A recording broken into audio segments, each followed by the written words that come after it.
Greetings, this is Ty Brown, and welcome to the Business of Creativity podcast, the unofficial podcast of the Grazia Dio Business School. I'm joined today by second-year full-time MBA student, Ignacio Rodriguez. Greetings, Ignacio. Thanks for joining us. Hey, thanks for having me here, Ty. Yeah, I'm happy you're on. We're getting close to our graduation, and who knows where this podcast to go. But what I'm trying to do is, before I leave, interview as many people and tell as many stories as possible for, potentially people who find this podcast as they're looking for an MBA program or any type of business school, graduate school program to attend. And so figure if I interview enough people, maybe the story will be out there a little bit, right? So a little bit about your background. Undergrad at UCLA, right? From down here, Southern California. Studied English, specifically American literature and culture, which is an interesting major. Right after UCLA, you worked for an insurance company, property claims manager. You told me that wasn't the best experience in terms of a job, right? Right. Undergrad, you wanted to make the world a better place, so you went into education. Substitute taught at a charter school, and then they moved you over. They saw some of the skills you had and moved you over like to managing products and kind of operations process role, and they wanted to become a business officer in that charter school kind of management thing. And then came to Pepperdine as an MBA, and off to the journey race they call it an MBA adventure. So I'm happy to have you on, because the background is very interesting. So one thing I did notice, LinkedIn profile, what stood out to me was it looked like right after UCLA, you kind of took a social justice path, right, in terms of the charter school, but also maybe there were a couple other activities you were involved with. In terms of social justice. And I wonder about why was that a path you took coming out, and why was social justice, and as you mentioned, or as I mentioned in your bio, why was kind of making the world a better place important to you? Sure. Well, actually, even at UCLA, I was a community development social justice scholar. So I received a scholarship for that, where we went out and did research out in the community. And I was actually on a path to get a PhD in public policy. That's what I wanted to do. I wanted to go out and, like you said, make the world a better place. But I was also coached and into a different path because, first generation college student, there's like 7 of us, first one in my family graduated high school and so forth. First one to be in college and space like that. For me, I thought, maybe there's something that I can do, practical in the world. And I left school and sort of in that undecided phase. So I took the first job that I could get, insurance. But there was something always gnawing at me, right? Felt like, what am I doing? This isn't at the core of my values. This has nothing to do with what I want to do. And I really did not like that job, and so I thought, well, education is a great space for me. I understand how some of these kids grow up. I came from a place where my biggest advocates sometimes were teachers and sometimes they weren't. I thought when I was at UCLA, there were times when I was the only one that sort of looked like me, a person of color. And I thought there's so many smart kids out there. And, in high school, I was like, from most of my friends, I was the only one who graduated high school. I was in a party crew in high school, did all that, right? But I thought, I'm not that special. How can we get more people like us into these schools? So I thought, let's go to education. Let me see if I can make an impact. And that was the genesis of all of that. I thought, going to education, I want to make a difference. How? Not sure, but let's see if I can do something about it. How long did you spend in that organization, that charter school? Yeah, so all in all, different roles, about 6 years. Yeah, I started as a sub and then eventually moved into administrative kind of duties. And then eventually I became a full-blown administrator and focused on the operations side. So you went in wanting to make a difference and you were there for 6 years. When you evaluated under the lens of making a difference, do you feel like you were able to touch some of the children there or affect some of the teachers there? Or do you feel like you made a difference in that 6 years while you were there? Yeah, I think so. I think, coming out of undergrad, I think I was arrogant, but also naive. I think that, somehow I'm going to go and make a huge difference and change everyone's lives. But I was able to definitely change, I think, in a positive way, the outcomes of some students. Even to this day, I have some who are in college now, right? And they send me emails of them in college. Like what I'm doing. I gotta add here's where I'm at, Mr. Rodriguez, right? Because that's how I was known, Mr. Rodriguez. And so things like that. But also just in general, knowing that our organization can do better by looking at it differently, right? Like, what are the other schools doing? And what can we do with the resources that we have, right? Can we reach more kids?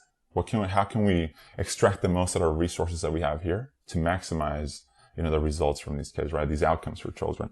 And so I felt that we were definitely moving in a positive way. I mean, if we were to really dig into some of the data of our organization, we were outperforming all the other schools.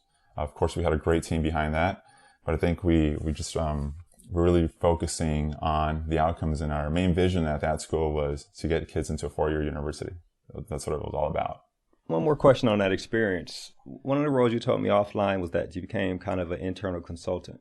And you just mentioned data, and you just mentioned looking at what we're doing in system and processes and how we can improve these processes to further the outcome we wanted to achieve, which was getting these kids to school.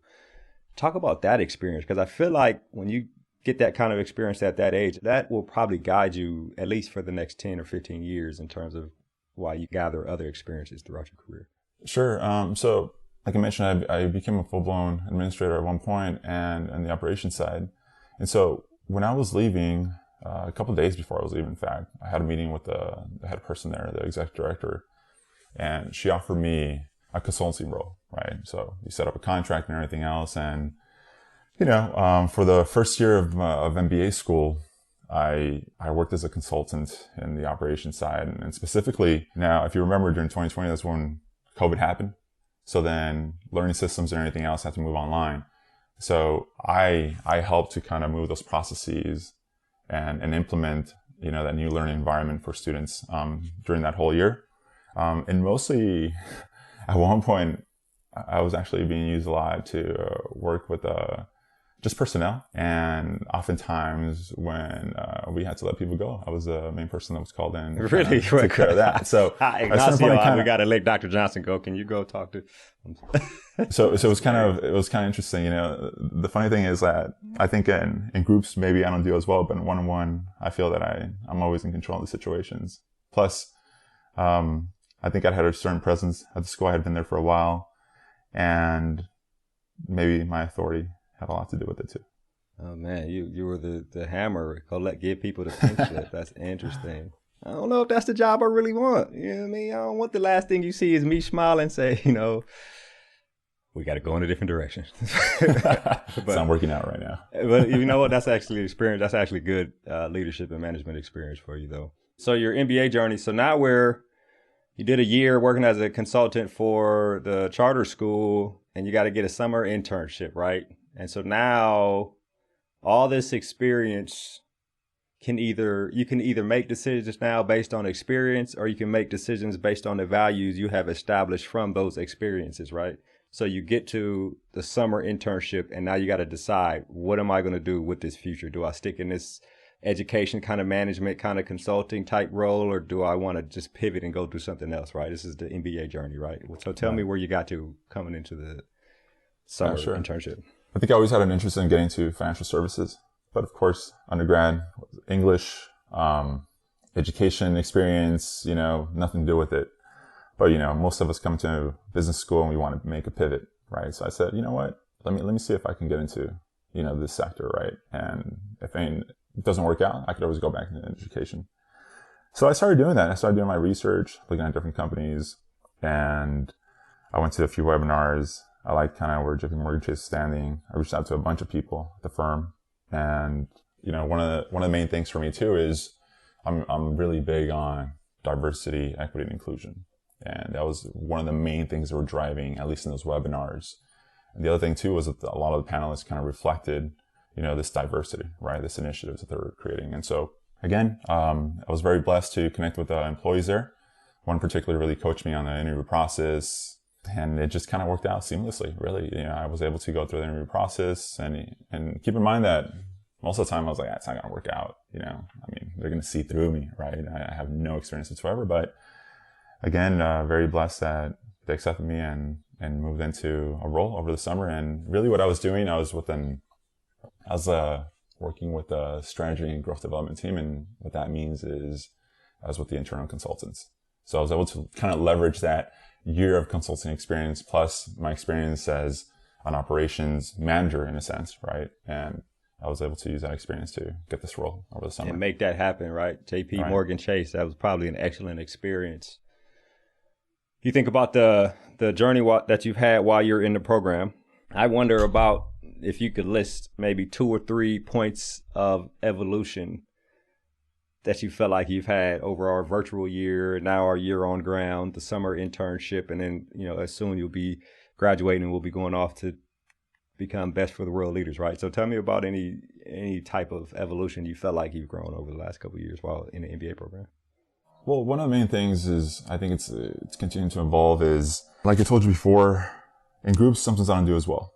And we had a conversation before of sort of where that stems from. And specifically, public speaking roles, something just comes over me, and perhaps past trauma or whatever it might be, but that's something that always kind of scared me, right? Yeah, public speaking. That's interesting. Yeah, and it's really interesting because... Before you continue, because those are 2 different things, right? Working with groups and then public speaking. So those are 2 areas where you felt like you really weren't strength for you, huh? And so that's the interesting part. In a role as a manager, I feel super confident. I can have a meeting with people because I know where I stand. I know where my authority is. But now you put me in a sea of where we're all equals, and I have a hard time kind of discerning or trying to understand kind of where I fit. And that gives me maybe a sort of anxiety, right? And so in these group situations, specifically now, like if I have to speak in front of a crowd, I'm not sure kind of where I stand. And maybe that gives me a little anxiety. Maybe I feel like, again, does it come through that people are going to see right through me? A fraud, right? And so... Oh man. Yeah. That's interesting. There's a couple things to unpack there that I'm going to dive in. If you don't mind, it might be a little psychology, even though I'm not a psychologist. So they're saying one time that Colin Powell, right? General Powell, one of my favorite books, My American Journey, a good friend of mine bought me a signed copy of it just recently. Jay, our colleague. And one of his leadership lessons is don't tie your ego to a position, because if the position goes out the window, your ego will go out the window too, right? Mm-hmm. And what you just said was, I'm way more comfortable if I'm a manager because I know where my authority stems from, right? As opposed to, I am Ignacio and my authority is me. This is who I am, which is interesting. And then public speaking, which I never understood until we down and talked. And I'm going to ask you about that story if you don't mind sharing it, until we sat down and talked to understand, like, why is this guy who has this deep voice and presents very well afraid to stand up in front of people and talk? And I thought it was pretty interesting. It stems from your educational experience as a youth. Give us a little bit of background on that, because I think it's an interesting story when you talk about coming into an MBA program, identifying where you feel like you have weaknesses, and then working on those while you were here. Yeah, sure. I think in elementary school, so, I was one of those kids that just did well in school, right? Like naturally did well in school. When I was in 5th grade, looking back, and this took a few years for me to kind of realize it after I saw like a counselor about it, but in 5th grade, I had an experience where I was that kid that was always eager to kind of raise my hand, participate. And then I had a teacher who essentially, I said something wrong. I gave the wrong answer. And then this teacher said something prejudiced, right? I don't know if he wanted to go into details about what he said, but if it wasn't a curse word, he said it to you. This is a teacher talking. If you're comfortable saying it, say it. Yeah. So I raised my hand. I got the answer wrong, and I still remember vividly. He kind of clenched the seat, and then he said, "These damn Mexicans," right? And I didn't realize at the time what it meant, right? I never told my family ever, and so, but I did notice so. And when I noticed it was when I got to UCLA. Right. I got to UCLA and I had a professor say, "Hey, I need you to participate more. And I'm going to start calling you a little more." And I said, I guess I don't really participate. So I started seeing a counselor about it. We went back, started diving into it. And I realized, oh, wow. That's where it stems. Wow. I noticed that after that incident, I wasn't the kid that was raising my hand anymore. Wow. Because now I'm scared. And at the time also, there's always been a stigma and a stereotype of like maybe some Latinx people don't do as well in school. And I guess in a sense, I internalized that maybe I was supposed to represent, this group of people who were overcoming things, and now I wasn't. And so, I got to college, and here I am. I mean, I still remember getting like my first, I say bad grade in one of my essays, which is like a B- or so. And I felt like a fraud. I was like, wow, it's true. It's all true. Isn't for me. Everything was true. Like, oh man. And so I think that had just a profound impact. And I think maybe it gives me a little bit of, it traumatized me a little bit in the classroom setting specifically. Maybe. Sounds like it did. Yeah. And so, definitely speaking in groups, giving presentations, that's been a challenge. But one thing that I did do during my first year, I joined Toastmasters because I knew that in my internship, I had to deliver presentations, right? So I said, I'm not going to show up to internship and be this guy that crumbles in front of everyone. Yeah, right. So actually for the whole year, I actually did Toastmasters and it helped. But here's the thing. When I got to the internship, again, I felt comfortable, right? All of a sudden, like everything was fine. I had to deliver like a presentation at the end of the internship and I felt great. Like I felt confident, right? So Toastmasters was virtual. Was Toastmasters virtual? Toastmasters was in person. Oh, was it? Okay. Yeah, it was in person. You know, it definitely helped me out. And I think there has been a sort of evolution now where if I get up in class, I still get those jitters in the beginning. But I think once I start talking, it feels good. You know, it kind of reminds me of when I used to box and getting into the ring. I always had those jitters. I mean, my stomach would hurt. But that first punch I would get and like it would wake me up, right? It's almost like, oh yeah, it's just here's another person, right? Like we're two, like it's our instinct, you know, nothing matters, no social roles. We're just going at it. And it's like, it's not a metaphor for combat. It is combat, right? And so, I don't know, it would kind of wake me up and that's kind of how I take it now. Yeah, that's super interesting, right? Opening kickoff, right? All the jitters gone. I guess it'd probably take you a couple sentences in your presentation before you've calmed that down. There are people who are performers on stage or who give lectures.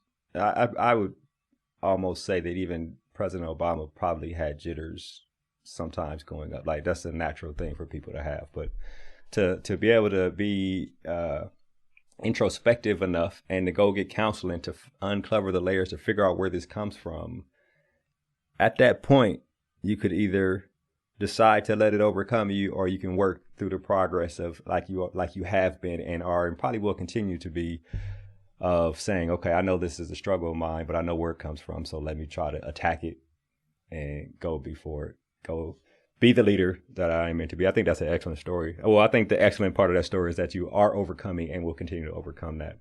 What I don't like about it is that, you know, teachers, like you said, right, Black and brown kids, especially Black and brown boys, right, are expected to overachieve, and one little inflection point in their life, a lot of times for us, will send us to a special ed program, and now we are categorized for the rest of our life, or get us lost in the system because of an overzealous police officer. Now we're lost in the system, and our whole life has changed.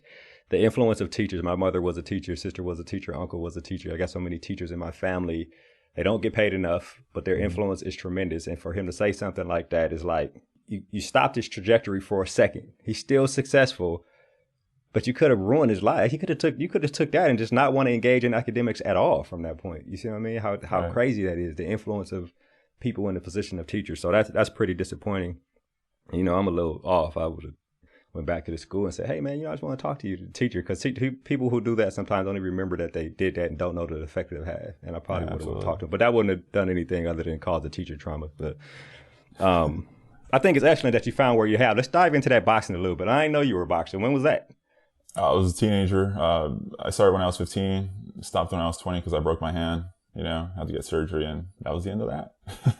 That's interesting. Yeah. What exactly did you get from Toastmasters? Like, what did that really do for you in terms of learning how to speak publicly? It gave me reps. Really, that's all it was, right? It gave me like opportunities to practice, get in front of people, and really kind of feel the jitters, right? Step into them and understand that, hey, it's fine. You know, I could overcome it. Eventually, it'll settle in, and give me the opportunity to. There's a certain moment where I feel like, okay, I'm conscious of these jitters right now. Relax, take a deep breath, you know, move forward. And so that was the main takeaway too, Toastmasters. And there's a few like exercises you do each meeting where they call on you and you have to stand up and you have to like speak off the cuff, right? They give you a topic, 2 minutes, go, right? So those were especially helpful for me because, you know, I'm not prepared. It's not like I had a prepared speech or anything else like that. Those are easier. But now you ask me to get up in front of everyone and speak off the cuff about something incoherently too. So that could be troublesome when, you know, you're trying to deal with the emotions and everything else going on. So I felt that the repetitions really helped out a lot. Yeah. Well, what I've seen since we've been on ground, whatever classes or whatever things we took when we were virtual, Yes, I see someone who doesn't have a problem presenting himself confidently, right? You present yourself as Ignacio Rodriguez, the brand, not Ignacio Rodriguez who has a full-time job or who has this and has that. Ignacio Rodriguez himself as the brand, and I appreciate that about you. Thank you. Let's wrap here. Talk about JP Morgan Chase. They offered you a full-time job. It is still on the table. Tell me about your thoughts. What exactly is the full-time job that they offer? What are you doing with that whole situation? Yeah, sure. So this full-time offer, it is a leadership development program, one of those rotation programs. So it's a 2-year program. Every 8 months, they move you into a different line of business, a different function, so forth. And it is based in Chicago. So very exciting. I think it's a great opportunity, you know, and to be quite honest with you, about a couple months ago, we were very excited. My wife and I were very excited to move out there and kind of start like a little adventure and maybe move back eventually. But I hear hesitation. Huh? I said, I hear hesitation. Yeah. Just because, you know, about a month and a half ago, we found out that we're having a baby. Oh, so congratulations. Huge blessing, you know, absolutely. But of course, that kind of, there's a lot of questions about, you know, is this the best choice, right? And I understand it's a great opportunity professionally, but my priority is always going to be God first, family second, and then professionally, that comes afterwards. So that's what I have to think about now. So there's some questions now, yeah. Questions you got to answer yourself. But as you mentioned, right, as we said, your experiences help you establish your values and your priorities. And then from that point, every decision you make is based on those values and priorities, not necessarily the experiences you had, right? God first, family, and then profession. That's what makes the brand of Ignacio Rodriguez, right? This has been an excellent conversation. I hope for the best, man. Congratulations on the pregnancy. It's too bad we don't have any, you know, we don't have finality on knowing what the job thing is going to be in terms of JP Morgan Chase, but I think it's excellent that you have the offer on the table. Really appreciate you joining us here on the Business of Creativity podcast. Hey, thank you so much, Ty. It's been great. It's been really cool hanging out with you. That was Ignacio Rodriguez. He is a second-year full-time MBA here at the Grazia Dio Business School. And of course, this is Ty Brown, also second-year full-time MBA here at Grazia Dio. And this is the Business of Creativity podcast, the unofficial podcast of the Grazia Dio Business School at Pepperdine. And keep in mind, the role of a leader is to create and maintain an environment that people want to be a part of. And as always, be better tomorrow than you are today.